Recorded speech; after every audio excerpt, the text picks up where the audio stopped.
Pues empiezo por los agradecimientos. De hecho, van a ser unos largos agradecimientos. Voy a enlazarlos con una captación de benevolencia, como verán, necesaria, porque debo explicarles las circunstancias en las que se produce la investigación que les presento, incluso la presentación misma. Les dejo en compañía de un didáctico que le he robado al museo, en el que aparece una mano fenicia escribiendo una inscripción que, como veremos, tendrá además, casualmente, cierto interés en la historia de los estudios y en cómo los ha condicionado alguna interpretación y cómo podremos ahora volverla a considerar.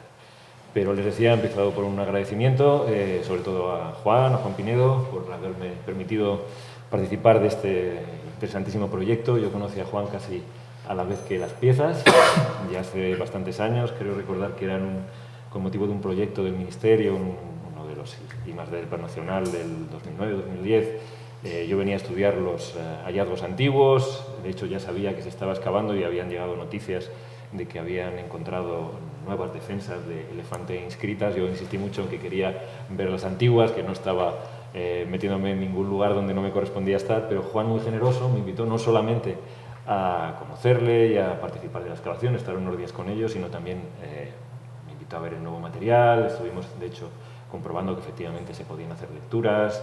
Después me pidió algún informe que luego se ha podido utilizar aquí y allá. Pero desde entonces no había vuelto a ver estas piezas. Primero porque creo que, como nos pasaba a todos, creíamos que el estudio había que llevarlo a cabo bajo la dirección de quien había también dirigido la excavación. Y ahora que se han dado estas circunstancias, pues aprovecho también para felicitarme junto a todos y volverle a agradecer a Juan esta participación. Pero eso significa también que desde el año 2011 yo no había tenido más contacto con las piezas que ese inicial, con algunas de ellas que ya se habían distinguido como inscritas.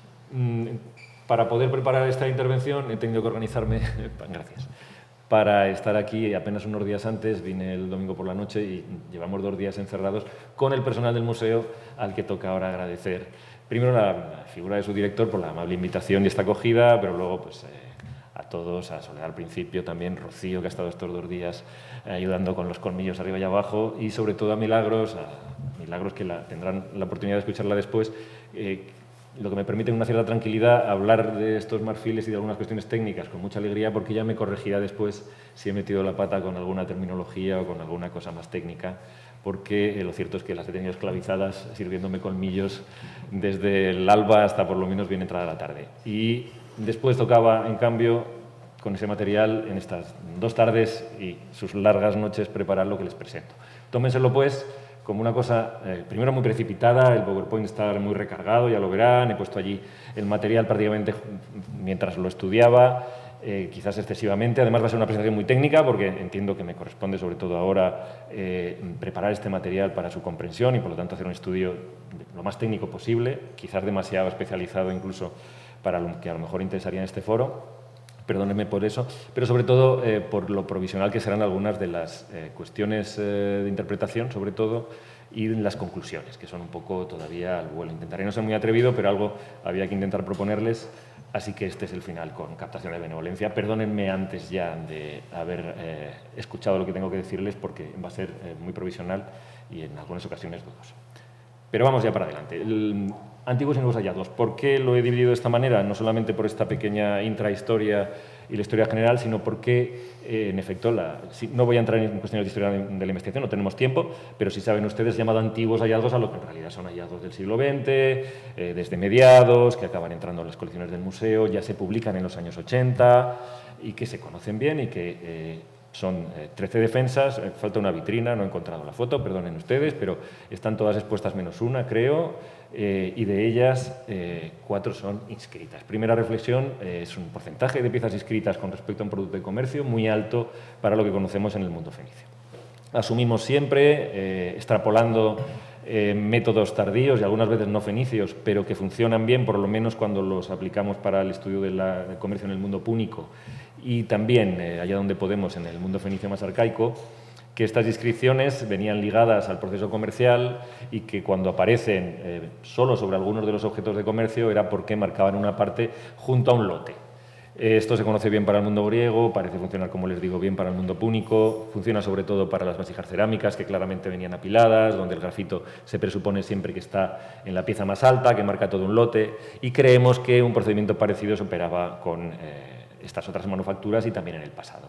Lo que llevaba a pensar que si de 13 defensas había 4 inscritas, si este porcentaje era real, si de verdad las otras no lo tenían. En ese estudio que hice del material antiguo me empeñé mucho en comprobar que efectivamente no había ningún tipo de marca comercial ni nada parecido en el resto de los colmillos, y en principio del conjunto llamado antiguo aquí, se podía decir que efectivamente no había más inscripciones, pero había 4 y es mucho, porque eso implicaba que prácticamente un tercio de lo comerciado estaba marcado con una inscripción, y además con una inscripción relativamente larga, no una marca normal, sino propiamente un texto mínimo, pero un texto que implica a alguien que sabe escribir, al menos un administrador con cierto conocimiento, si no un escriba. Y la interpretación más obvia es pensar que era debido a lo preciado del material, que hacía que estos lotes fueran pequeños y que, por lo tanto, cada uno de ellos viniese identificado inequívocamente por un nombre, agrupando pocos, en este caso, colmillos, ¿no? Perdonen si digo colmillos a veces, defensas, ya saben ustedes el problema. Pues, en realidad, colmillos es correcto, la Academia reconoce como segunda acepción que colmillo es cada uno de los incisivos del elefante, pero que la primera acepción es caninos de los mamíferos, y entonces en esa ambigüedad se prefiere usar defensas. Pero también defensas es ambiguo porque tampoco eran solo defensas los colmillos y no es la única defensa que tiene el elefante, pero bueno, si me equivoco, es más riguroso defensas, voy a intentar mantener la terminología, pero lo encontrarán en la bibliografía durante decenios como colmillos, así que también podemos, si se nos escapa, utilizarlo. Bueno, he recuperado también estas fotos antiguas que mandé al museo en su momento para indicar, creo que en los tiempos de la musealización, cómo circulaban, cómo se situaban las inscripciones y cómo se dirigían. Ya saben ustedes que la escritura fenicia va de derecha a izquierda. En estos colmillos antiguos, y como verán también en los de hallazgo reciente, la inscripción se sitúa siempre en la zona, en el extremo proximal, si no me equivoco, ese es el nombre técnico, esto es en el otro lado de la punta. No solo eso, están siempre colocadas para ser leídas y por lo tanto escritas en una posición en la que el colmillo está estable sobre una superficie, es decir, la han puesto en una mesa y la han escrito. No hay ninguna en la que la inscripción esté hecha en un lateral, que el colmillo esté con la punta hacia arriba o hacia abajo. Están todas que más o menos, en algunas está un poquitín más abajo, más arriba, pero escritas con el colmillo plano. Ya verán que tendrá su interés y sobre todo tendrá sus repercusiones en cómo luego el material se ha conservado y ha podido conservar la inscripción. Y están en efecto muy cerquita de ese extremo donde en algunos, no en todos, los colmillos se han conservado perforaciones. Aquí me solapa un poco con la comunicación anterior, muy interesante por cierto, pero bueno, mantengo el discurso que pensaba hacerles y luego ya sacamos conclusiones entre todos. Lo primero es que esta perforación, que efectivamente parece única, no parece, revisando las fotos, que existiesen 2, pero también es verdad que se conservan muy mal estos extremos de las defensas, de los colmillos.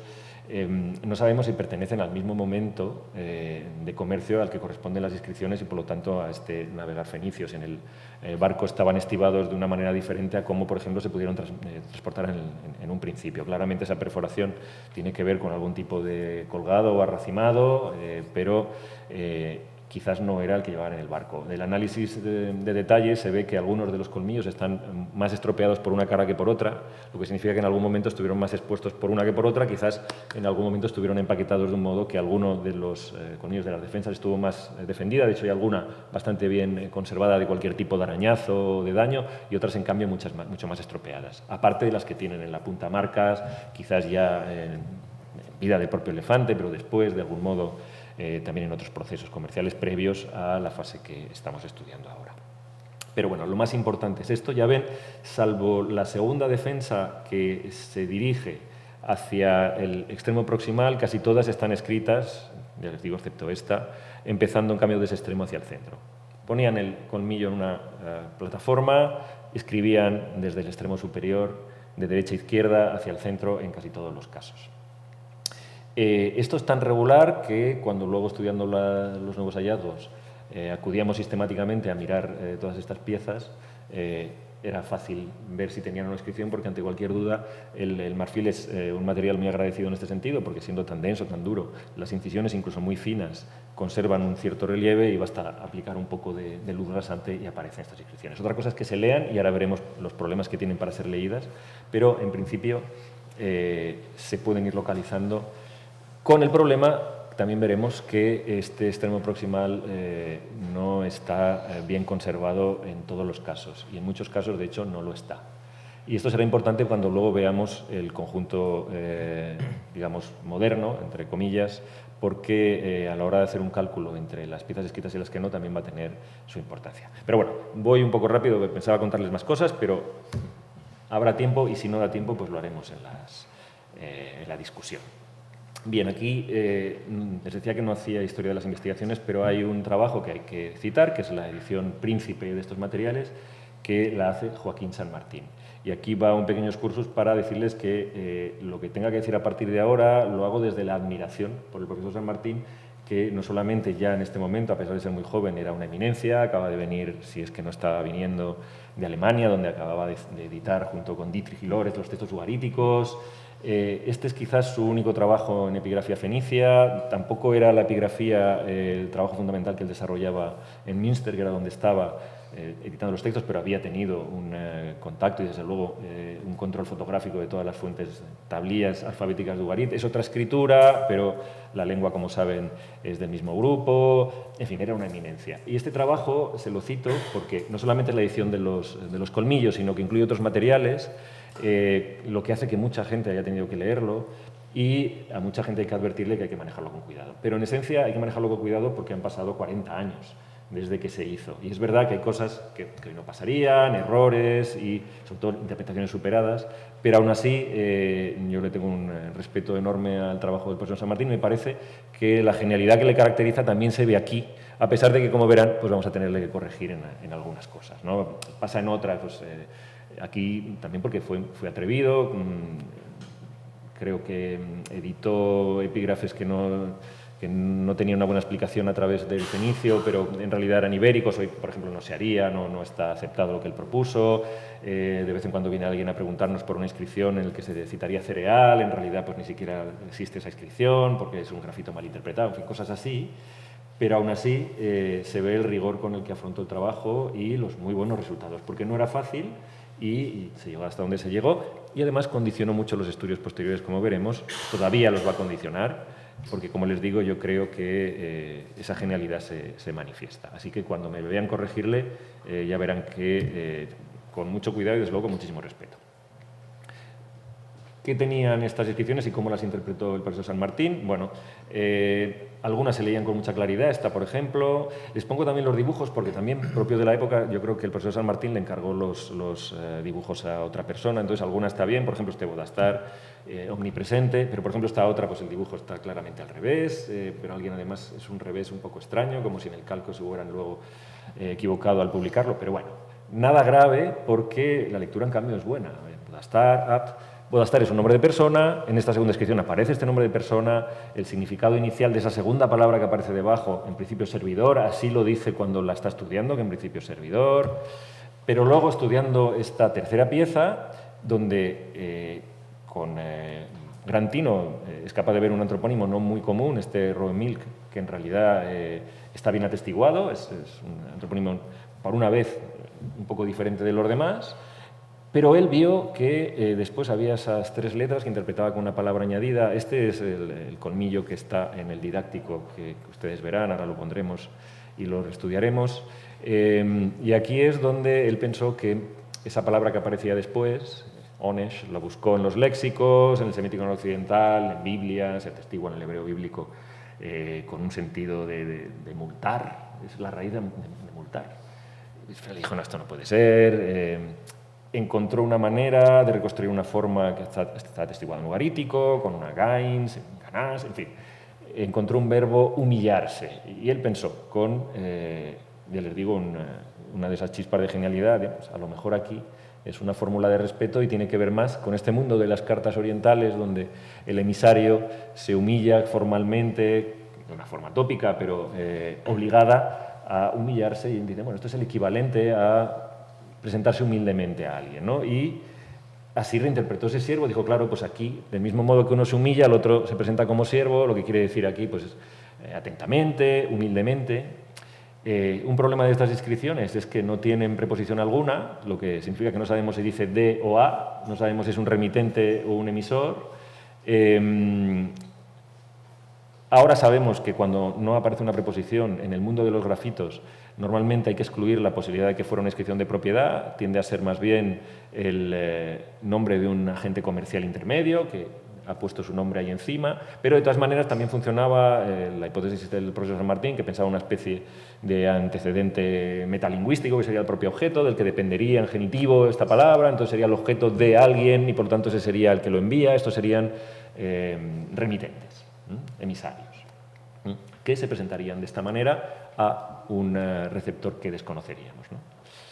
Y como les decía, ahí aparece este fenicio escribiendo esa inscripción. Sí, ahora, bueno, había una pieza más, él no la dibuja y no la presenta porque probablemente considera que no es necesario, son solo 2 letras, nos va a dar que hablar un poco esta inscripción porque nos va a permitir ver las dificultades de lectura de estos textos.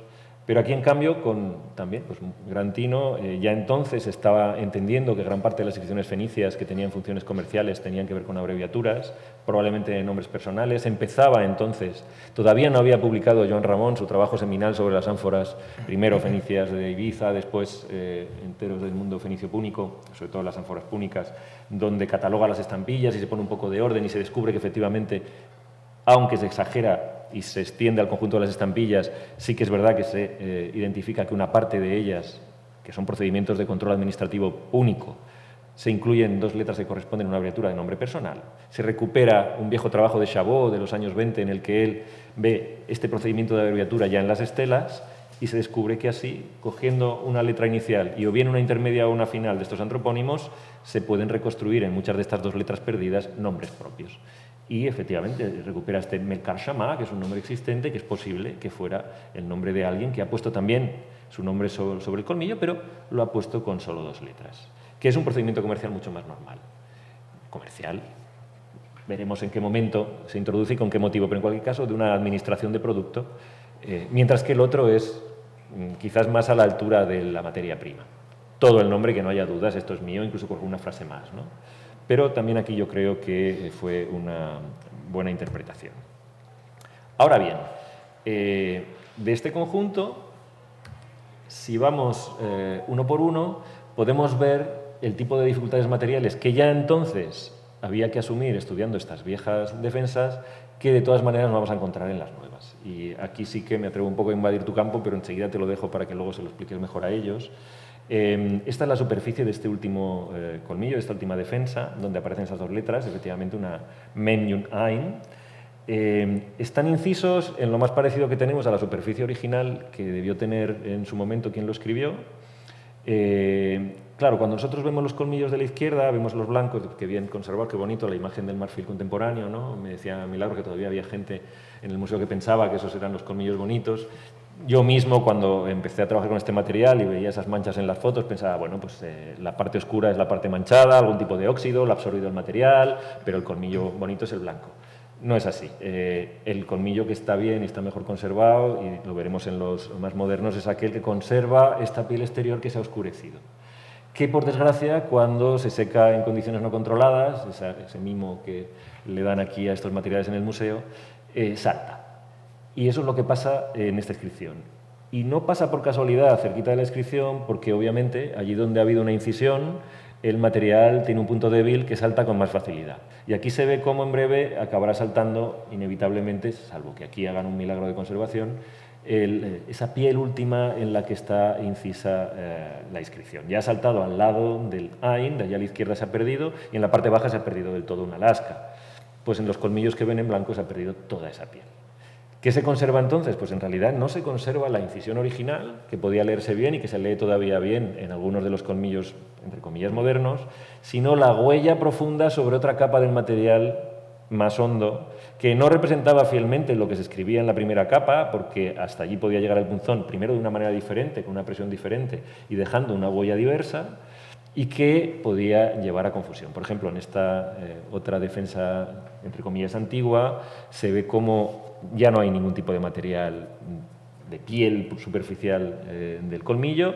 Todavía se lee relativamente bien al principio, en esa parte derecha, pero en la parte izquierda ya ha saltado precisamente por donde había además una grieta que también ha abierto por donde estaba la inscripción. Y además ha saltado una lasca enorme de material, no ya de esta primera piel, sino de la siguiente, Con lo cual se ha perdido la inscripción en su parte izquierda inferior, no queda nada. De hecho, en algunas de estas inscripciones las grietas del colmillo al secarse han abierto, de hecho esta está creo restaurada porque hay allí un material que colmata el hueco. Si solo conserváramos la parte alta, peor aún, si conserváramos la parte alta y algún resto inferior con peor visión que la que tiene los signos están separados y no podríamos reconstruir las letras porque no parecen las letras genuinas y tanto menos en un tipo de grafía como esta con muchos condicionantes donde las letras son un poco particulares, todas las letras que contienen ojos o están de algún modo trazadas con curvas están hechas de forma facetada, como se ve también en la inscripción primera y en este caso de manera muy exagerada. Si encima las separamos y encima perdemos material, no se leen. Se identifica que hay una inscripción, pero la lectura es difícil. Esta es una de las dificultades materiales que tienen estos epígrafes. Y de hecho, incluso les pongo ahora uno de los modernos, en ocasiones podemos ver que efectivamente había una inscripción por muchos motivos. Esta tiene además un rebaje, no sé si lo ven ya en la diapositiva, pero esta parte ha sido rebajada para incorporar la inscripción. También se ha nombrado antes, lo veremos, como hay colmillos. Muchos de los que están inscritos tienen este rebaje y algunos uno al menos que no está inscrito, tiene el rebaje pero no tiene la inscripción, que es un poco lo que veíamos antes. Lo tiene en la zona donde van las inscripciones, con lo cual es muy poco probable que sirviera a otro propósito, pero de algún modo había alguien que lo preparaba para que fuera inscrito, pero en ese caso no se inscribió. Este tiene ese rebaje, pero justo en el rebaje ha saltado el material y la capa superficial donde estaban inscritos apenas se conserva. Y se conserva solo los restos de allá donde el punzón fue con más profundidad. Por lo tanto, no se puede leer bien. De hecho, no se podría leer porque podemos intentar hacer hipótesis de contenido en base al resto de defensas. Pero allí donde, por casualidad o mala suerte, no tenemos un contacto directo de las dos inscripciones, las inscripciones que queremos relacionar, pues no podríamos reconstruirlo. Bien, con esto los antiguos hallazgos. ¿Pero qué decían en realidad? Porque estoy repitiendo todavía lo que dijo en su momento el profesor San Martín. Bueno, como les decía, las lecturas son buenas, Bodastar es Bodastar, ahí estaba. En ese momento la paleografía les llevaba a fechar estos hallazgos del siglo V, IV, que era la lectura arqueológica del conjunto de restos, ¿no? San Martín, con honestidad, dice que pueden ser de esa época, sin entrar mucho en el detalle. En realidad, cuando poco después el conocimiento paleográfico un poco mejoró, se ampliaron estas tablas, hubo más posibilidad de hacer comparaciones, es verdad que se notaba que eran más arcaicos. De hecho, poco después hubo un trabajo, sobre todo dedicado al comercio del marfil, hecho por Alfredo Mederos, junto a Luis Alberto Ruiz Cabrero, donde, basado en los materiales cerámicos, creo que una ánfora de Santimbenia, y entonces se asumía que esto eran en realidad cosas del 7 y se decía que paleográficamente también podía ser del 7.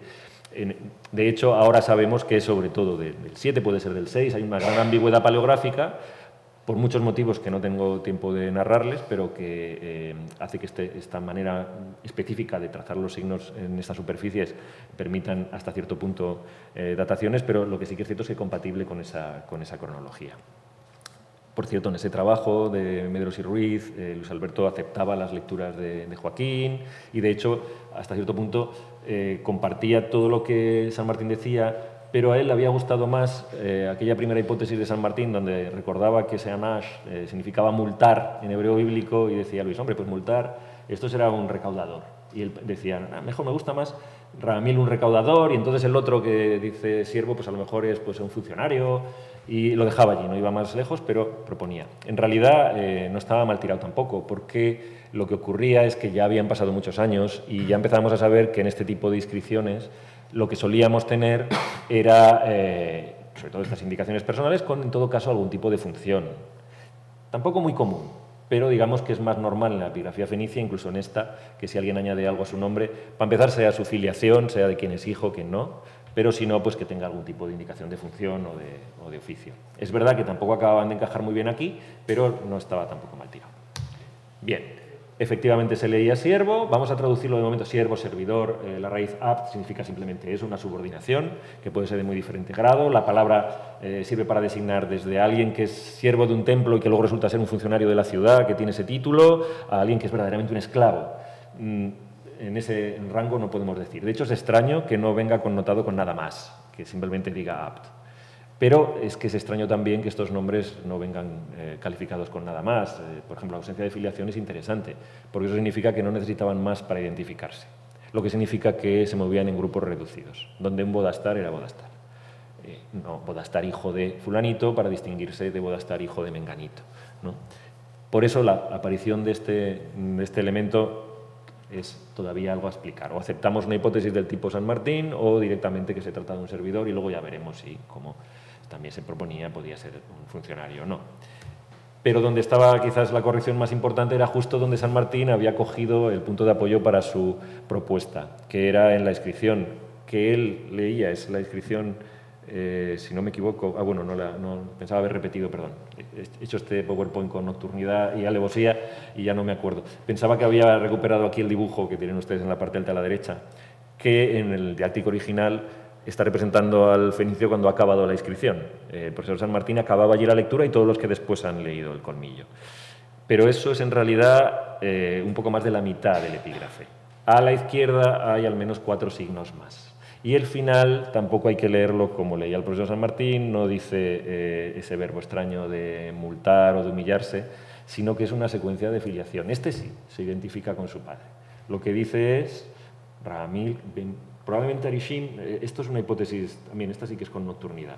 Hay 4 caracteres, se lee bien el primero, se viene el último, esto es un nombre que se conoce muy bien en el mundo fenicio occidental, sobre todo más tarde, pero es muy común el nombre Arishim, podría encajar. Pero es verdad que de las 2 letras intermedias apenas queda nada y encima es ese fondo de la pérdida de material que nos permite solamente decir que había 2 signos. Entonces puede ser que fuera un nombre así. Pero el hecho de que aparezca la combinación Ben, que introduce nombres personales, prácticamente asegura de que se trata de una filiación. Menganito, hijo de fulanito. Y también hay un enorme signo que extrañamente ha pasado desapercibido, si no 2, en la parte alta del nombre propio. Una enorme het, una letra mayúscula, digamos, que es la que tienen ustedes aquí. Si soy capaz de sí, pues esta es una letra het. Quizás incluso un segundo signo, peor conservado, pero desde luego una het, que es un procedimiento administrativo también muy común, aparecen los óstracas sin que sepamos muy bien si está identificando manos de escriba o incluso dataciones, pero sobre todo aparecen como letras sueltas, incluso una inscripción, como en este caso, en estos procesos comerciales. Es un procedimiento administrativo de cualquier escala, no sabemos muy bien, solemos interpretarlo como abreviaturas, y por eso, pues Hannibal, pues sería la inicial de un nombre. Quizás del anterior que ha recibido el colmillo antes de vendérselo a este señor o el que se lo está enviando, no tenemos ni idea. Es posible que sea una abreviatura de nombre personal. Pero también es posible que sea un signo abstracto, porque se utilizan muchas veces estas letras, que además están trazadas con un especial cuidado paleográfico, son más prototípicas, que a veces aparecen también en los ponderales. Son como distinciones, pero también, cuando luego las veamos sobre ánforas usadas en sellos, se utilizan para seriaciones. En algún caso, en algún alfar, alguien decide que va un lote de ánforas con el alef, luego van las del la bet, y luego cuando acaban con el alfabeto alef alef, y luego bet bet, y luego gimel gimel, ¿no? Es una parte de esos usos administrativos sobre sellos que no son nombres personales, por ejemplo, de los varios que hay. Pero bueno, esto significa también que se nos cae un poco esta idea de que aquí se están humillando y de utilizando expresiones de cortesía, aunque nos queda todavía sin explicar este famoso servidor. Yo creo que el Merkaz Shama es una posibilidad perfectamente válida, así que salimos del estudio de estas defensas antiguas con la idea de que esa interpretación tradicional que San Martín había propuesto, ya les digo, de una manera genial, de que se tratara de remitentes con fórmulas de cortesía, pues en la lectura de la más importante, que da opción a las demás, pues no se sostiene, pero que por otro lado, pues quizás todavía haya que recuperar. Veremos. En cualquier caso, en los nuevos hallazgos, que en el inventario final son 54 defensas, con las 13 anteriores estaríamos pues en 67, si no me equivoco. He hecho unas fotos así a las cubetas rápidamente, pero inscritas, propiamente inscritas, con seguridad con un epígrafe, han salido 8, sí, lo mismo, si no nos hemos derrumbado en las cubetas y se nos ha pasado alguna. Pero en principio, una vez que se advierte dónde están situadas, es relativamente fácil ver las que la tienen y ya veremos por qué es interesante ver las que no. Porque, claro, el porcentaje entre las antiguas, que de 13 tenían 4 inscritas, a estas 54 donde solo hay 8, es un poco llamativo. Quizás corrige un poco esa abundancia de inscripciones, pero hubiera sido demasiada suerte que de 13 hubiéramos tenido 4, mientras que ahora de 54 solo tengamos 8.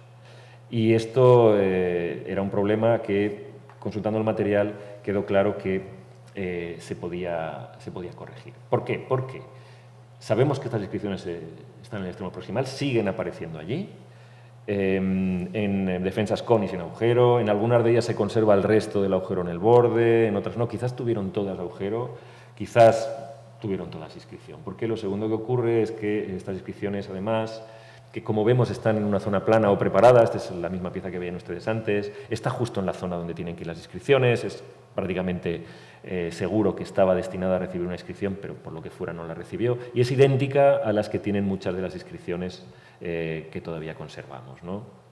A modo de cartela, que se utiliza también, pues incluso cuando en los sellos, pudiendo escribir una letra, quieren preparar bien ese área de una ánfora o de una vasija, pues normalmente preparan un campo epigráfico con la propia matriz que tiene un poco estas formas, ¿no? Pero eso significa que, como la mayoría de las defensas conservadas han perdido la parte proximal, de hecho, si las van ustedes a ver, pues tenemos una defensa que en realidad es una punta de colmillo, y otra, o una parte intermedia, o dos partes que se juntan, pero muchas veces falta la parte proximal, o bien está dañada. Y como además, algunas de ellas, en vista de que las inscripciones estaban puestas sobre una de las caras en las que el colmillo estaba estable, si el colmillo ha caído con la inscripción boca abajo y se ha enterrado esa cara del material, se ha conservado. Pero si la cara superior era la que tenía la inscripción y ha quedado fuera del fondo marino, no ha estado enterrada el tiempo suficiente y se ha estropeado esa superficie, esa inscripción se ha perdido. Por lo que en realidad no podemos hacer un cálculo de cuántas de las defensas no tenían inscripción. Podemos estar seguros de las que las tienen y solo en algún caso, ayer vimos que una, que parece lo suficientemente grande, estaba completa y parece que no tiene inscripción, entonces alguna de las defensas quizás no tenía inscripción, pero con seguridad se puede decir de una e incluso se podría dudar, porque con seguridad que no tengan inscripción, hay muy pocas, ya les digo, yo creo que ayer vimos una y habría que revisarlas bien de nuevo, pero casi todas las demás que no tienen inscripción podrían haberla tenido. Bien porque una de las caras está totalmente perdida y podía haber estado allí, bien porque falta el extremo proximal. De hecho, muchas de las defensas, pues eso ya les digo, son extremos distales, puntas del colmillo, ¿no?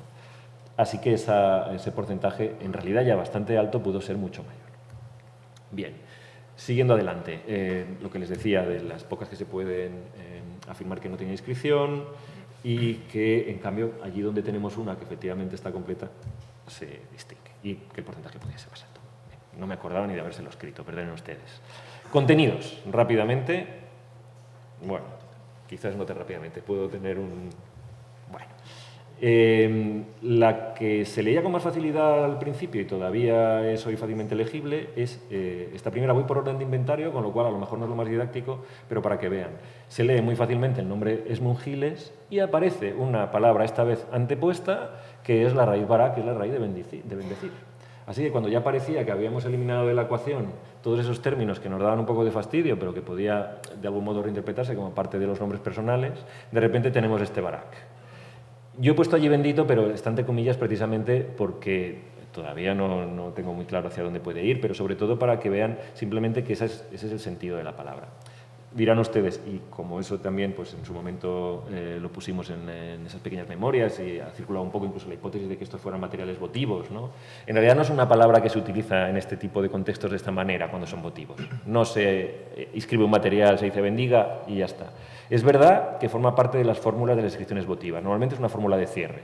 Se hace la fórmula de cómo se dedica al dios para el señor o para la señora, dependiendo del momento cambia el orden, se dice este es el voto que ha hecho fulanito, o se hace al contrario, y luego al final, pues porque ha escuchado mi voz, que lo bendiga, porque bendecirlo puede hacer la divinidad. O bien un particular puede desear que una divinidad te bendiga, que los dioses te bendigan, o puede bendecirte en el nombre de los dioses, que es casualmente lo que ocurre en las cartas. Porque esto es un verbo que también tiene una presencia formular en las cartas. Se utiliza, por ejemplo, no conservamos muchas, dos en fenicio, en realidad se lee una.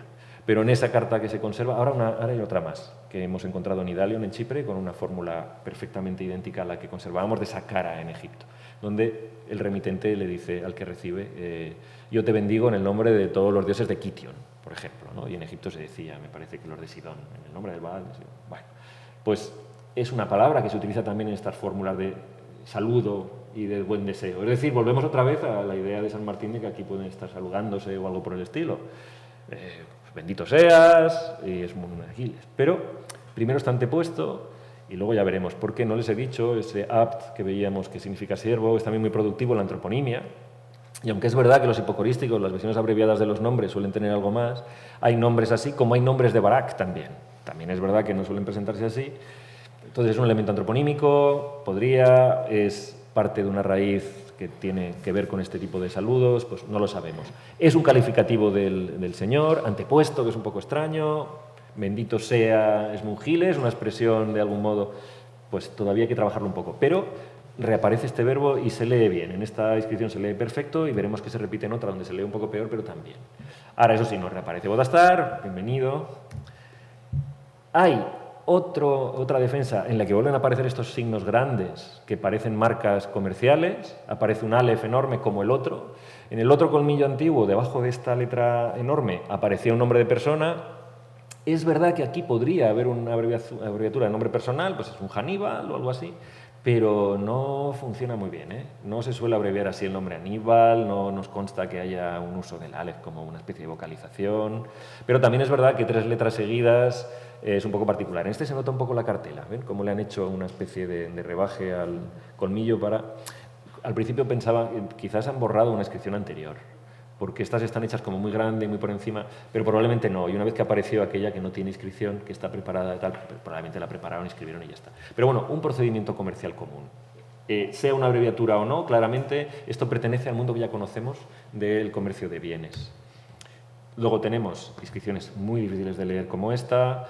Por el paralelo de otra, quizás se lee en una primera línea este Baalí, con lo cual tendríamos otra expresión más. Si de verdad dijera Baalí, esto tiene que ver con Baalí, ya saben qué significa señor, también propietario, con un sufijo posesivo de primera persona. Les he puesto otra vez entre comillas mi señor, pero solo para que vean un poco por dónde va el campo semántico, porque también existe un hipocorístico Baalí, que es una abreviatura de nombres de Baal, Baalazor. Veremos un poco lo que significa. Y el nombre debajo puede ser otra vez Bodastar, para que no nos falte. Vean lo que les decía sobre la conservación. En este caso, por ejemplo, pues se ha perdido, por desgracia, esa primera superficie, pero en cambio se lee esa letra yod final que permite aceptar que la lectura anterior fuera Baalí, un poco extraño, y una serie de signos que acaban en este man, que sería compatible con Abdesmun y que, como veremos, luego vuelve a aparecer, sería otro nombre personal. Se repite el bendito Esmungiles, esta vez roto porque la parte proximal se ha roto, no se ve si tenía agujero o no tenía agujero, pero por fortuna no se ha roto tanto como para perder la inscripción. Justo, lo ha cogido como la mitad y ha perdido el principio del antropónimo, pero está. Y en esta, por ejemplo, en donde la superficie es peor, en cambio se conserva entera, de nuevo la que parece la expresión anterior, donde parece leerse el antropónimo completo. Con dudas, pero podría ser Abdesmun. Y si no, tiene todas las pintas de ser un antropónimo. Pero otra vez en la parte superior aparece este Baalí, si es que dice eso, pero que tendría de nuevo que ver con lo que les contaba de este campo semántico. Detalle de otro Bodastar que aparece. Pues otro más, parece no aportar mucho. Vean cómo está destropeada esta superficie y cómo se conserva en cambio de casualidad esta descripción. No sabemos si tenía una palabra añadida en la parte superior porque se ha perdido el material. Pero lo interesante es que comparado con otros Bodastar, ya queda poquito, no es la misma mano. Quien ha escrito, por ejemplo, este otro Bodastar que les ponía antes, vean, por ejemplo, el último signo, ¿no? Esta es una T hecha casi de manera expeditiva, 2 trazos. Lo normal es una tabla más cercana a esta, con una curva pequeña. Podríamos pensar, bueno, en un caso escribe rápido, en otra lento. No, porque la morfología de los signos es diferente. Incluso en la inicial, la manera en que escribe la B, del número de trazos que hace, la manera que hace el círculo, el famoso ojo de las letras cerradas, son 2 manos diferentes, pero ponen el mismo nombre. Hipótesis, o bien son 2 Bodastars diferentes, hay tantos que era inevitable, pero ninguno de los 2 se identifica como diferente, no dice ni siquiera quién es su padre, o bien son diferentes personas que están escribiendo nombres personales, aunque sean de la misma persona, porque son terceros, por lo menos segundos, pero quizás terceros al acto en sí. Es decir, gente que está administrando un material al que se le dice, pon ahí Bodastar, porque va para Bodastar, porque soy Bodastar, por lo que sea, pero es alguien, un profesional de la escritura, que pone ese nombre, y cuando le toca ese nombre, luego va otro, le vuelve a tocar ese nombre, pero está escrito diferente, ¿no? Este es el problema de las diferentes manos. En un caso como este, en el que vemos claramente que se trata de manos, no es porque el tiempo sea diferente, porque vengan de otra región, pero había 2 personas diferentes escribiendo un mismo nombre. Este es el hecho en sí. Bueno, recapitulando. Todo el conjunto, 67 defensas, 12 inscritas, lo que decíamos, son muchas ya de por sí, pero probablemente en proporción eran más. Ya les digo que incluso en algún momento nos planteábamos si no todas tenían inscripción, pero en cualquier caso una gran cantidad. Con lo cual habría que replantearse este asunto de los lotes, porque en algún momento, pues, especulando sobre el hecho de que algunas tengan conservados mejor un lado que otro, que algunas estén prácticamente intactas y otras, en cambio, estén por un lado, sobre todo, más estropeadas, pues quizás en el modo en que se racimaban o se formaba el bloque, se puede intentar hacer una reconstrucción de este tipo. A cada uno de esos lotes le correspondería esta inscripción. Serían, pues, lotes de poco material, en consonancia con lo preciado del material, pero es verdad que podrían tenerlas todas, así que no conviene especular mucho. Eso sí, está claro que el protagonismo son, como ya sabíamos antes, los nombres propios y que estos son pocos. De hecho, ya ven que Bodastar es el gran protagonista, incluso ese Abdesmun que aparece por ahí, ya les digo que habría que revisarlo, y en uno de los colmillos, y en el que peor se lee, incluso no es descartable que no diga Bodastar, que vuelva a ser Bodastar. Pero ya ven, nombres personales a cascoporro. Conclusiones, y con esto cierro. Bueno, porcentaje alto, quizás muy alto, de piezas inscritas, que significa lo que decíamos, son bienes de alto valor, porque implican lotes pequeños, quizás incluso individuales. Protagonismo en nombres personales, no les he dicho, pero la antroponimia es muy conocida, no hay rarezas, no permite caracterizarlos de ninguna manera particular, pero claramente son fenicios, de cultura al menos lingüísticamente o por la antroponimia que recibían, son fenicios. Y que son pocos, con y sobre todo sin patronímico. Pocos y sin patronímico implica un ambiente muy cerrado. Esta gente no tenía necesidad de identificarse ni siquiera de cara a una comunidad. Cuando alguien dedica un voto en un santuario, se nombra a sí mismo diciendo quién es su padre, a veces quién es su abuelo, su bisabuelo. Más grande es la comunidad, más sentido tiene. El Tofe de Cartago y unas inscripciones votivas, gente que pone 17 abuelos para que llegue a uno que ha sido su feta. No es ese tipo de epigrafía pública, no es ese tipo de ostentación de la propia familia y no hay ninguna necesidad de identificación particular. Salvo que entre esos Bodastar, el que dice que es Abt, que era el que lo está escribiendo, decir, no, pues este es el siervo, Está Bodastar y luego el siervo, o el siervo de Bodastar, no sabemos muy bien, ¿no? Tal como está pospuesto. Pero claramente estamos ante grupos pequeños, quizás sociedades, que se encargan de llevar a cabo este tipo de comercio, y entre un grupo de personas que se conoce, que pueden poner simplemente su nombre. Es verdad que no es es un poco especulativo, no es la única opción. Puede ser que conozcan también a quien va a recibir el material o a quien lo envía, que no les haga falta. Pero en cualquier caso implica un círculo relativamente cerrado de individuos, quizás pues, una sociedad he puesto ahí limitada por el juego de palabras, pero ya entienden ustedes el sentido. Y el hecho de que no tenga ni preposición ni indicación de origen, de propiedad o responsabilidad o destino, todas posibilidades habituales cuando encontramos una de estas marcas en un producto comercial cualquiera, hace que sea difícil decir si son destinatarios, si son mercaderes responsables de la carga, como parece que son a veces cuando manejan, por ejemplo, lotes cerámicos, de gentes escribiendo en primera persona, sino de administradores de bienes que tienen que llegar a terceros o al menos a segundos. Y el hecho de que aparezcan estas palabras, pues, Baalí, Abdul, mi señor, simplemente por la literalidad, incluso si no tenemos todavía interpretación, ya les digo, todo esto, cójanlo con mica salis, es posible que esté marcando jerarquías y, por lo tanto, organización, algún tipo de delegación. Cuando vemos este tipo de jerarquización, generalmente tenemos lo que podemos llamar, entre comillas, si queremos, pero con pleno derecho, organización. Esto se trata de una pequeña organización, poca gente organizada.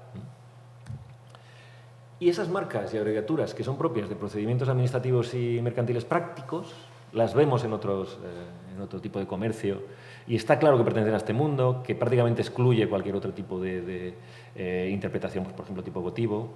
Implica que se trata de profesionales del comercio, o al menos gente que dedica gran parte de su tiempo a él, que conoce estos procedimientos. Por eso, si era una organización y estaba jerarquizada, pues puede ser una organización comercial. Y esta casi total ausencia de formalismos de grandes administraciones, porque si esto fuera el trato de un gran centro con diferentes individuos particulares, aparecerían las filiaciones. Nada interesa más a una entidad centralizadora que identificar bien a quien está bajo su control. No habiéndolos, claramente, si quieren, otra vez entre comillas, estamos a una iniciativa privada. Es decir, una pequeña organización que controla este comercio, sea cual sea exactamente la identificación que debamos hacer de estos nombres y de todos estos términos. En definitiva, que he llegado hasta aquí en realidad sin apenas resolver las inscripciones, pero creo que exprimiendo al máximo lo poco que se puede decir ya, pues se puede decir algo de este tipo. Y perdón, que sí que me he alargado mucho, pero con esto ya sí que cierro y lo dejo.